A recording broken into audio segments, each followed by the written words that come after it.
It's one of Disney's most beloved classics, even being referenced throughout pop culture. With the changing times, 101 Dalmatians on your CD-ROM. For our 101st episode, we're revisiting the 60s gem to answer the question, does it still bark up the right tree, or has it lost its spots? Sound the alert! Then, will Seth stump me on trivia, or will I finally outrun Cruella De Vil? The film premiered at Radio City Music Hall, true or false? And of course, how are we gonna rate it? Are you gonna take it home? Are you gonna watch it at Grandma's? Or are you gonna hide it in the attic? So grab your favorite snack, whether it's some puppy chow or whatever Rolly didn't get to first. I'm hungry, Mother. I'm hungry. We've got 100 reasons for you to stick around. This is episode 101 of Movies at Grandma's House.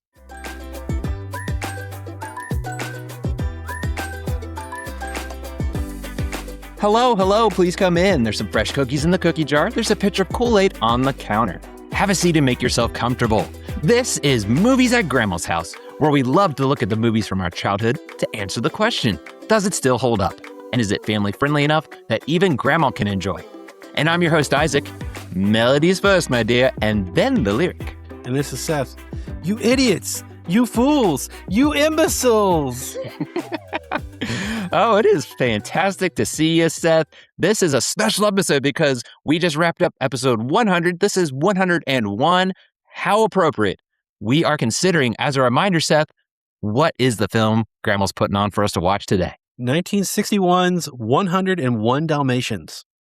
That is it. There's the live action that came later, but we're talking about the original animated 101 Dalmatians. So this is your spoiler warning going forward. We're going to be talking about it at length. If you've never seen it before, consider yourself warned. Well, let's learn a little bit more about this movie. Again, back in the 60s, but let's get some more information in some film facts. So 101 Dalmatians was released back on January 25th, 1961. It had a budget of $3 to $4 million. It didn't specify exactly, but around that area. But the box office, $303 million. Big bank for Disney back in the 60s. Looking around some reviews, IMDb has a 7.3 out of 10. Rotten Tomatoes, 98%. Letterboxd is a 3.7 out of 5. Currently, as of this recording, you can watch it for free on Disney+. It stars Betty Lou Gerson, Rod Taylor, Kate Bauer, Ben Wright, and many more. It is in association with Walt Disney Productions. And last but not least, we have to know, how is Grandma going to rate this one? Granny's family-friendly rating for 101 Dalmatians is a B+ for animated apparel and smoking. That's right. We'd love to hear your comments as well, so feel free to leave your memories, what you would rate the film below. We'd love to hear from all of you out there. We see you. Okay, Seth, let's jump into this. I got to know, again, this is an older movie, but it feels like it's a generational movie. Maybe I'm wrong, but I got to know, what's your first memories with 101 Dalmatians? So I saw this as a little kid, but it's been a very long time. Very long time, like a decades? long time. Wow. Like since I was a little kid. Oh, wow. Oh, for me, this was like, I would say in the rotation. For some reason, this was one of those heavy, watched it often. And we had our Disney collection, your VHS tapes. And it was just kind of in this rotation. I recall watching it. I maybe even did a whole rewind it and watch it again kind of a thing. I don't know, but I just recall watching this a lot. I can almost tell you quote for quote from this movie. It's just in my brain. But yeah, it's been a while. I want to say maybe here and there throughout the years I've watched it. But it actually has been a while since I had seen it last. But those are my first memories. I remember just being a kid, and this was kind of always on, it felt like. But with that said, many years since you've seen it. So what were your expectations coming back to this one? Really hoping that it stood up after all those years it had been. Yeah. Same here. And like always, I got my kids, so just seeing what their thoughts are. I remember really liking it as a kid. Just something about that, the dog, so many dogs, and then that peril that they're in of, Cruella De Vil, this villain we'll talk about more, but she was just so in your face. I mean, it was just kind of groundbreaking at the time that they had a villain like that. So I was wondering, I hope the kids don't get too scared. I mean, this was, again, the 60s. I would like to say it's tame at times, but we'll get into it. So I was just hoping it's as good as I remember and my kids can enjoy, kind of the normal when it comes to revisiting these films. Well, before we get to the plot rewind, let's pause just a moment to hear from our sponsors. Hey, Love movies as much as we do? Then bring the experience of the theater to your walls with movieposters.com. Whether you're into the classics, the blockbusters, or indie gems, they have something for every single film fanatic. As a listener of our podcast, you can save up to 15% on your order right now. Just use code Grandma's House at checkout. Head to movieposters.com and let's build your ultimate collection today. You know we got to take the VHS out of that clamshell cover. We got to put it in the VCR and press play.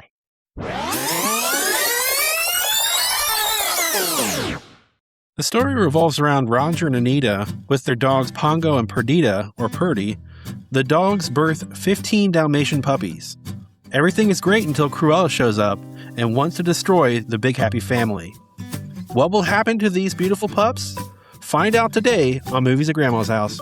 Very nice. Yeah, I think the first thing that really jumps out at you is, again, this was 1961, and the animation has this unique, rough style to it. And I don't know what it is. I always admire it. There's just something unique. I love when animation kind of becomes its own thing.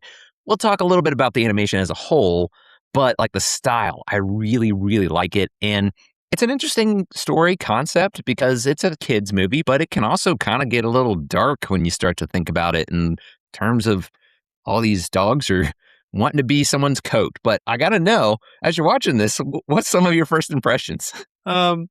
I was really surprised at the animation and how well it stood up. Just like you were saying, there's something about it. I don't know. I can't describe it. I guess it's the simplicity. It's just really well done, and it withholds however many years it's been. I didn't count it. Yeah, it's really stood up. I couldn't believe it. Crazy to think, right? You're talking 65 years ago that this film was made in animation. And I think it holds up well. Like you said, it's really, really good. Now, the controversy comes back to there is some recycled animation, meaning they took other films and they did like a trace over. So mimicking their movement, they still had to do the animation. It's not like they just copied and pasted it all together. But there's a lot of films. This was during that time when Disney was kind of taking shortcuts. There's a lot of trying to save money, and that was one of them. So when you do come back to them, as a kid, I don't think I really noticed. I don't think that was something. Did you really notice that? But as an adult, I really did. But what about when you were a kid? I mean, I guess with this movie, I didn't really get held up on any imperfections. I was kind of just following the story and wanted to see exactly how it played out because it's been that long that I don't remember exactly how it ends. So, yeah, I didn't really find. I mean, I'm sure there's flaws. I'm 100% sure, but I didn't see too many. No, they're not major flaws. If you've watched some of other Disney films, it's like, wait a minute, I've seen this before. Just the way they move, like Aristocats. I think they borrowed heavily, or vice versa. The Aristocats use this animation, but you can't help it. If you watch those movies, you're like, wait, that looks really familiar. Another big case, and we'll get to them, I'm sure, eventually, but Robin Hood and the Jungle Book, they have a lot of that going on. Yeah. I don't think there was quite as much in this one as that. But again, it's a big controversy. People are like, oh, look what Disney did. It doesn't bother me too much, but I'm just going to say, like, yeah, it's not perfect if you want to bring out any kind of flaw with the animation. Otherwise, I think it's great. I love just kind of, it almost reminds me of an artist drew and then they took an eraser and there's smudge marks, but they left those imperfections in. So it gives it that nice, like, artist rendering that I really like. I mean, sometimes it might be a little too much, like if they go overboard, but this has a good balance. I can't describe it. It's just really unique, and I really admire it still to this day. I liked it as a kid, but coming back to it, I was kind of like, yeah, I miss this kind of animation. It's kind of fun and unique. But again, we're talking about a story of 101 Dalmatians, and what gets them there is there's a pretty polarizing villain that's behind it all. So to get to that point, obviously, there's got to be a plot. What did you think of the story and the plot of the film? Well, the plot is rather heavy, but it's amazing how they were able to balance out the story somehow. They told a good story, and I'll get into like maybe how later on how I feel about the balancing they did towards the end of our podcast. But I was really surprised how heavy the plot is really close to the beginning, and it carries that same plot through the film, but yet there's some levity there, and I enjoyed the levity. Yeah. I enjoyed like from the very beginning. It shows, Pongo is wanting to kind of have this mate, and then he's Mhm. thinking for his owner, Roger, who I really like. We'll get into the characters and so on. But I like how it opens with how they meet, and then it becomes they're going to have puppies. But there's this just again, I think polarizing, just big. I can't think of villains like that. Cruella De Vil, just this evil person that doesn't care. I mean, she's just bragging about all this fur that she has, and she's anxious to get these puppies to use for her new fur coat. And they tell her no, and she obviously is behind it. She hires Horace and Jasper, these bimbos, which we'll get into again with the characters, but it is like you said, that's a great way to put it. It's very heavy. You wouldn't think about it. I was thinking back on the plot, like, yeah, it's about these, dogs that get kidnapped. But then when you're actually watching it, it's like, if you're really paying attention, this is really, really heavy as a whole. But even before that, there looks like one of the puppies dies. And it isn't until Roger has that. I always thought that was an interesting scene. It's very dramatic, but it's done in the right way of bringing him back, like he is able to massage him. So there's some deep, I agree with you. There's a lot of deep themes with the story.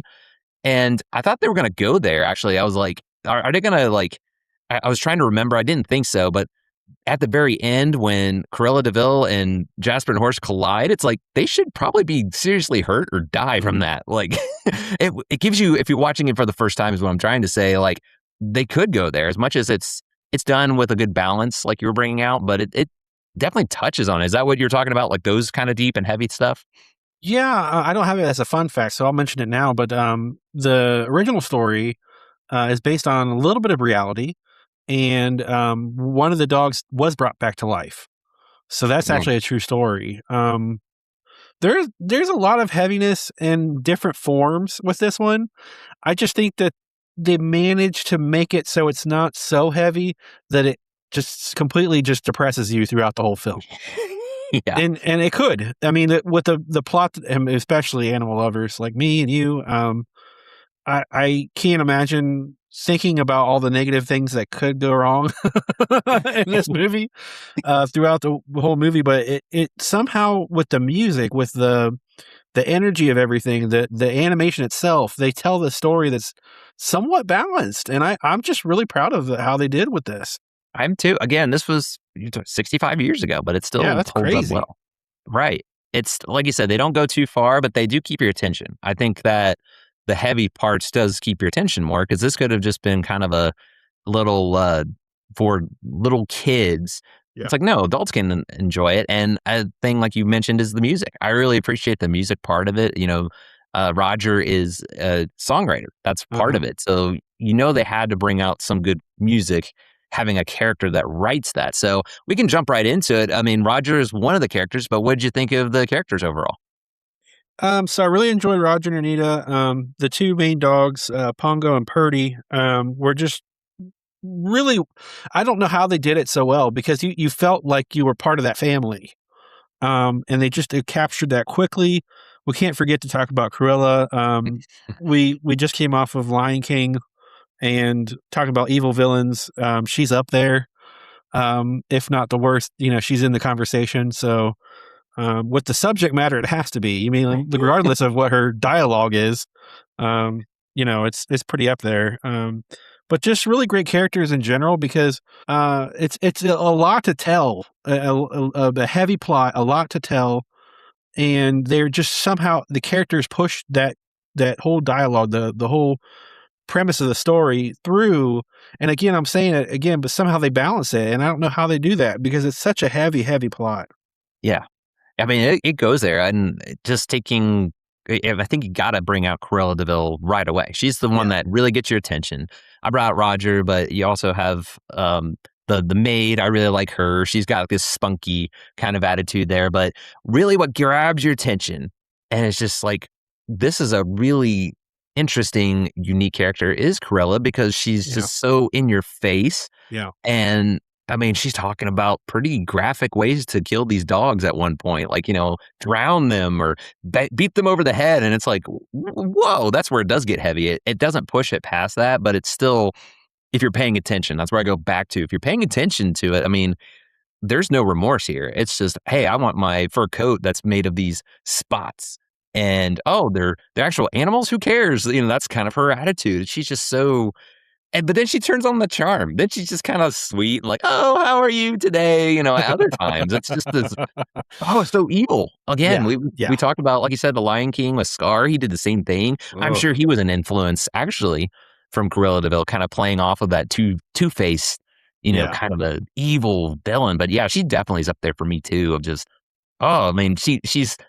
I wouldn't say charm. That's not the right word, but she's got this way about her. She's just charisma. Unique. Yeah, charisma. That's what I'm looking for.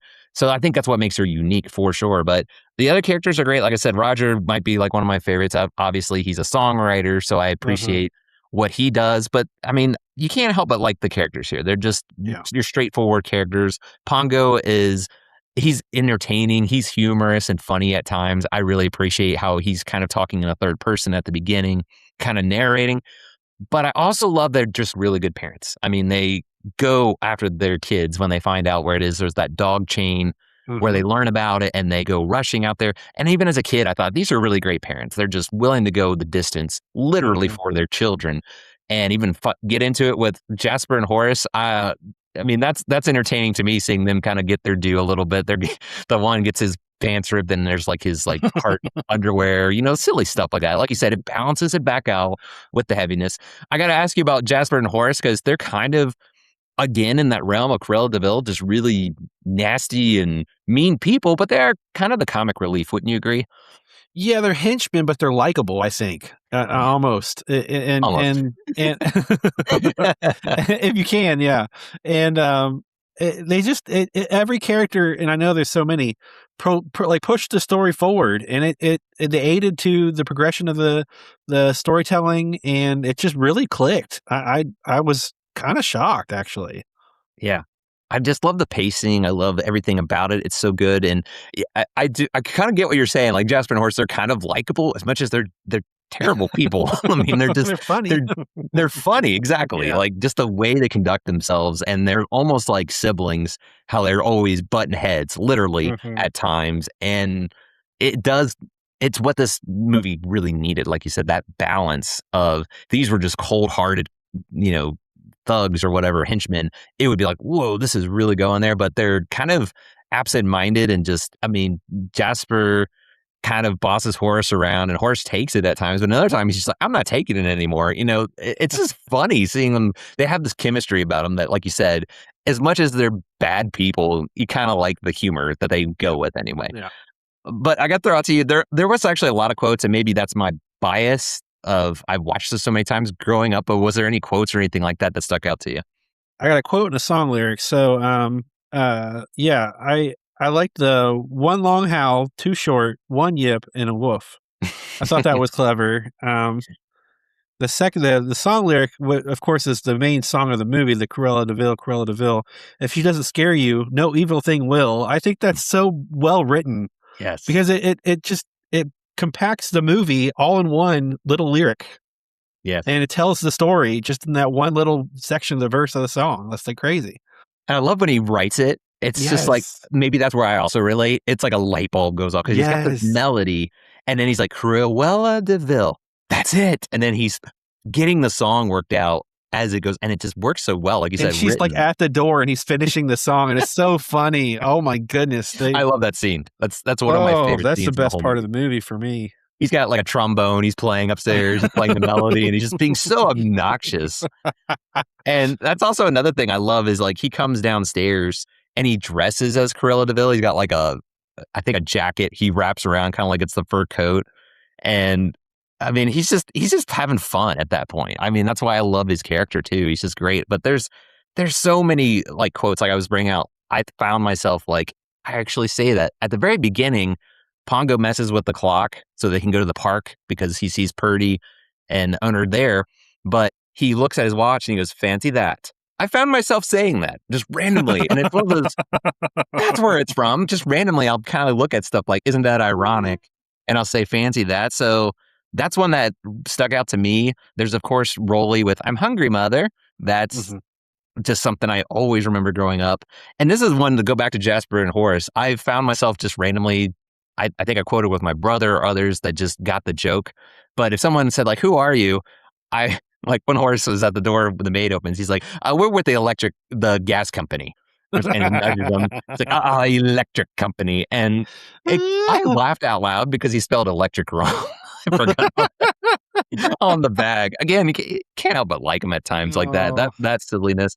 There was the What's My Crime was also kind of funny. That show they're watching. I mean, it's not quite a quote, but I just thought it was funny. It goes with their character a little bit. Like, what kind of show would that be like if it was actually on TV? What's My Crime? And showing these people that were sentenced to prison and you're trying to figure out their crime. It's just so random, but I couldn't help but laugh about it.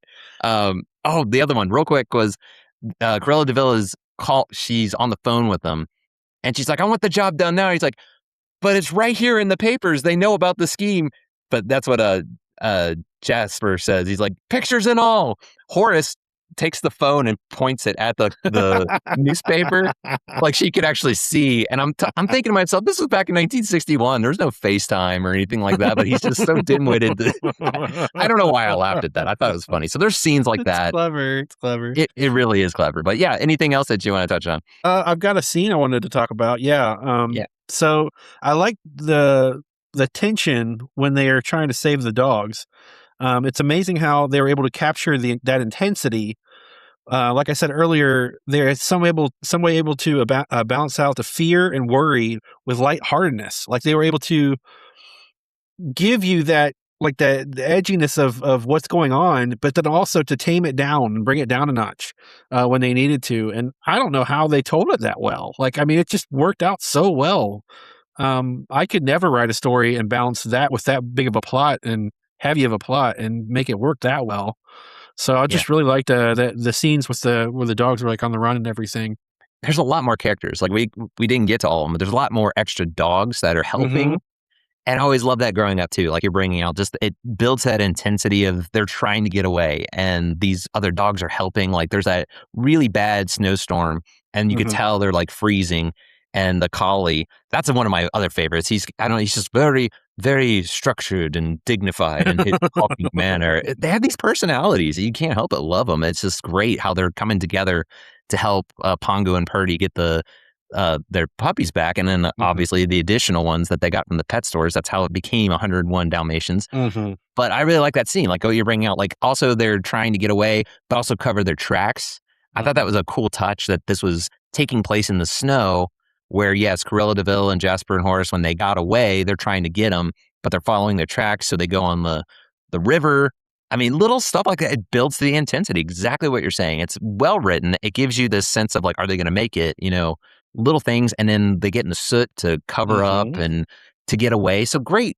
Just great writing. It keeps your I'm glad attention. you brought that out because I meant to bring that out. Thank you very much. Yeah. It just goes along with what you're saying. Exactly, though. Just the writing is so well done. Yeah. I mean, I really enjoy it even today. Just going back, I can enjoy the pacing, the way it's brought out. It just kind of keeps your attention. It's not just like, oh, okay, here's this, family with 101 Dalmatians. Hey, like there's actually a reason to it, and it actually pays off at the end when it's all said and done. Okay, well, you were kind of hinting at them, so I'm really interested. You got 65 years worth of possible fun facts. So what you got? All right. So the first one you kind of touched on. So they use Xerox to duplicate a number of the dogs, making the animation much easier. Now, if you look at it this way, like people that would argue about them like tracing it or whatever, they had to draw 101 dogs in a scene. That's a long time. So if they're able to eliminate some of that work, I say all for it. Let's do it. Let's keep the budget down. You know what I mean? Yeah, exactly. The next one I found was the dogs weren't actually white. They were a light gray because white would have been too bright for on the screen. Oh, I might have noticed it at times, but yeah, that's pretty cool. It's subtle, but that does make a lot of sense. It would probably blind you with it would. I would imagine back in the projection machines back then, it probably would blind you. Yeah. Yes. Good call, Disney. Good job. Yeah. Good job. So this is a very interesting one because we've been doing a lot of Disney lately. So one of the very few Disney films to feature 3 songs. Most have 4 or more. That is true. When you think about it, it's typically around that 4 or 5, I would guess, but 3. Yeah. That is right. They're great. They're great, though. I mean, I enjoy it. Like I said, I find myself singing Cruella De Vil, just the melody, at least. Great melody. Yeah. Great written song. Yeah, for sure. All right. It's time for a fun fact trivia question. Are you ready? I'm ready. I hope Cruella De Vil doesn't get me on this one. It's a true or false, so it should be a little bit easier. I'm good at True or these. false? The film premiered at Radio City Music Hall. True or false? Oh, that makes sense to me. But maybe it's a maker. I don't know. I'm going to go with true. It makes sense. True, you're right. All right. I think that's kind of goes in with the time period. I'm like, yeah, 1961. That makes sense. Yeah. That would. So I imagine they made it in Hollywood, so they had to travel it across the Where the people are. for the premiere. That's pretty cool. That's pretty That cool. was a fun big fact. deal too. Like have Yeah. that kind of premiere in.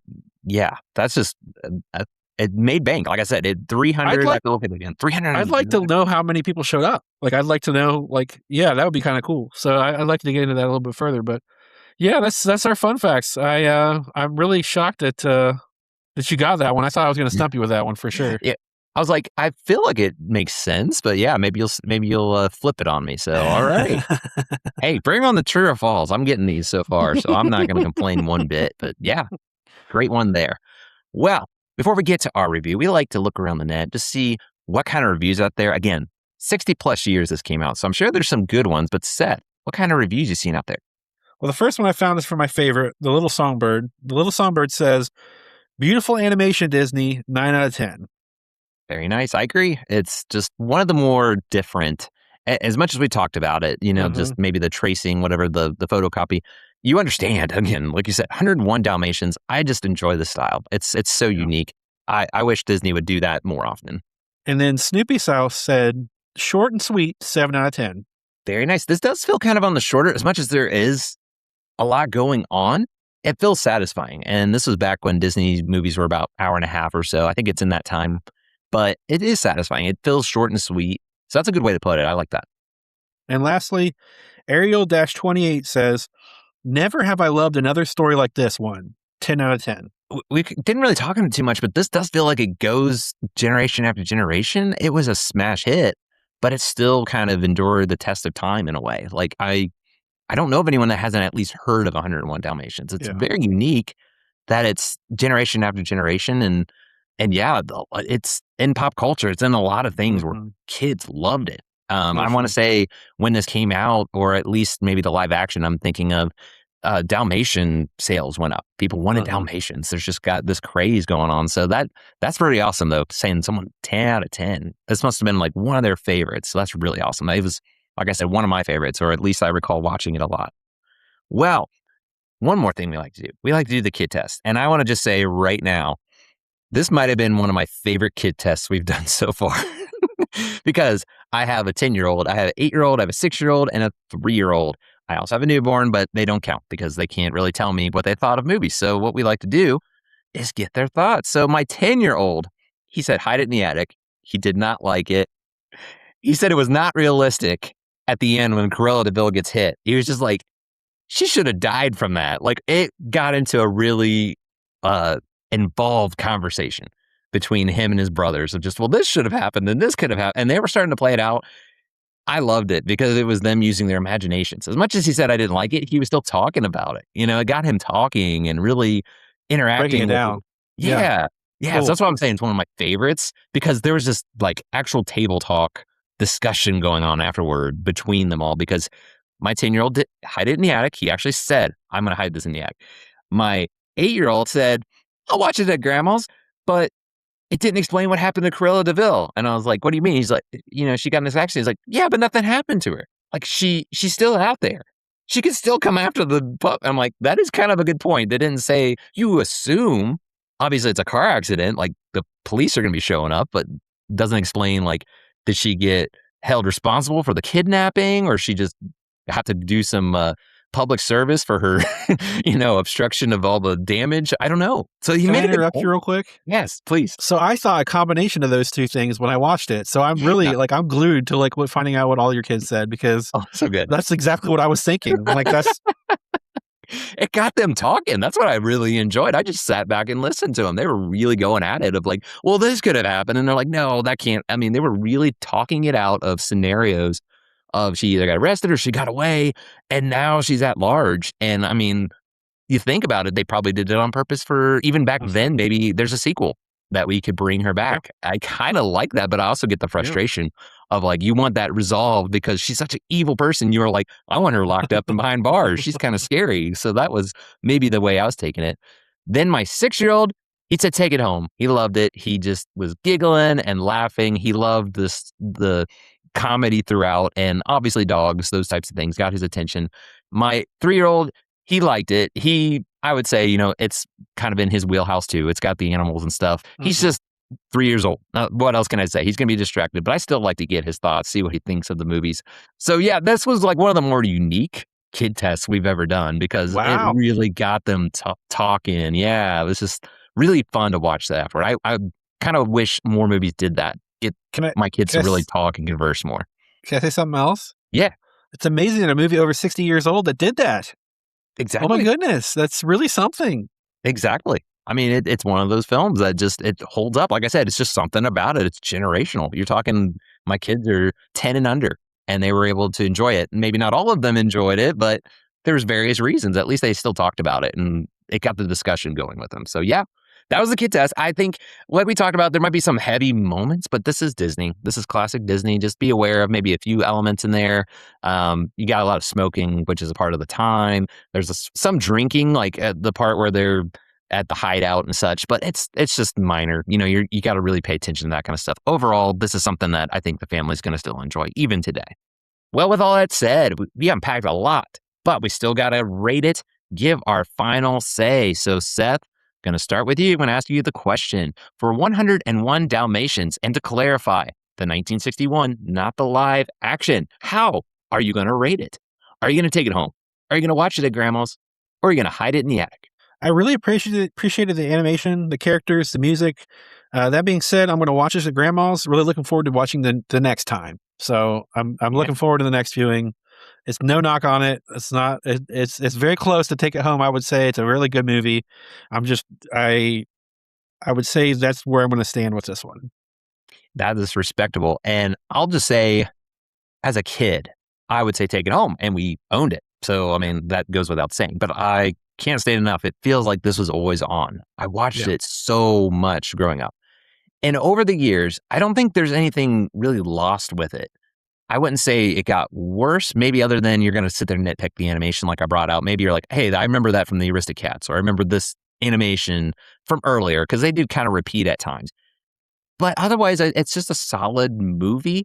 I think for me, I'm going to be with you of a watch it at Grandma's. And the reason I say it is it's a really good movie to come back to every once in a while. And that's where we stress, watch it at Grandma's is a great rating. It's a good rating. I mean, that's the movies. That's what we want to do. Yeah, exactly. Come to Grandma's house. What's she going to put on? This is kind of in that mid to higher for sure, I would say. Grandma, this is one of the first ones we should be getting out to watch when I come over. Rotation, like you said, yeah.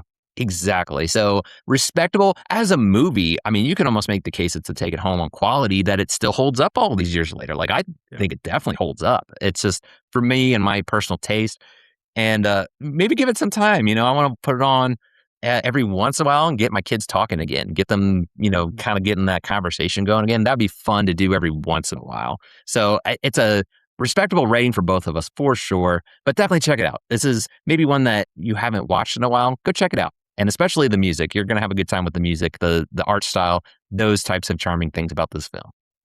There you have it. 101 episodes now in the book. How fitting, right? 101 Dalmatians, 101 in the books. This was so much fun to go back to. Gotta say it, always do. Nostalgia overload. Feeling like a kid again watching this, and so much fun to watch with my kids as well to add to it. But before we go, Seth, why don't you tell the good people where they can find and connect with us? You can find us on YouTube, Threads, Facebook, and Instagram at Movies at Grandma's House, and on TikTok at LADX Media. Feel free to email us movies suggestions, memories, comments to moviesatgrandmashouse@gmail.com. We have an excellent newsletter, so check that out. And Patreon, so also check that out as well. And as always, we are brought to you by moviesposters.com, so use code Grandma's House at checkout, that's all one word, to save up to 15% off. All good stuff. Yeah, be sure to check us out on all those platforms. Really, you can find us. I can't think of a place you can't find us on, but be sure at the very least, you're going to do one. Check out our newsletter. Lots of fun going on there. We got some free digital products to enhance your movie night. And as Seth brought out, with movieposters.com, we have our monthly giveaway. It's all free. It's all a lot of fun, so don't miss out. Well, that's going to do it for our time at Grandma's house, but don't worry, we will be back soon. So in the meantime, remember to be kind and rewind. We'll see you next time.